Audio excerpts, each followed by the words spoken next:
je crois qu'il doit y avoir un ou deux articles que j'ai vus. C'était notamment sur les groupes de rock russes. Donc, il parlait de DDT, Liu Bei et Victor Tsoi.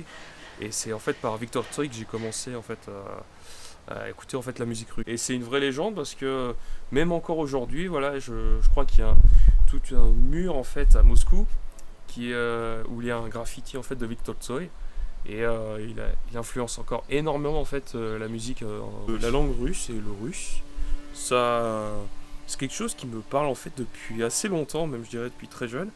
Mais et je pourrais pas te dire en fait d'où ça vient. J'en ai aucune idée. J'ai aucune idée pour te dire d'où ça vient. Donc j'ai commencé à regarder des vidéos sur YouTube et je suis tombé en fait sur les vidéos de Anya.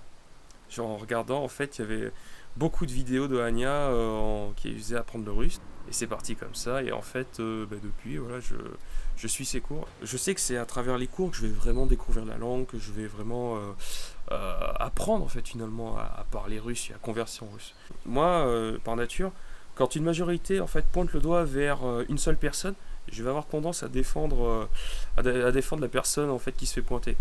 Et étrangement, en Occident, mais plus particulièrement en France, on pointe souvent la culture russe de manière assez péjorative et souvent négative.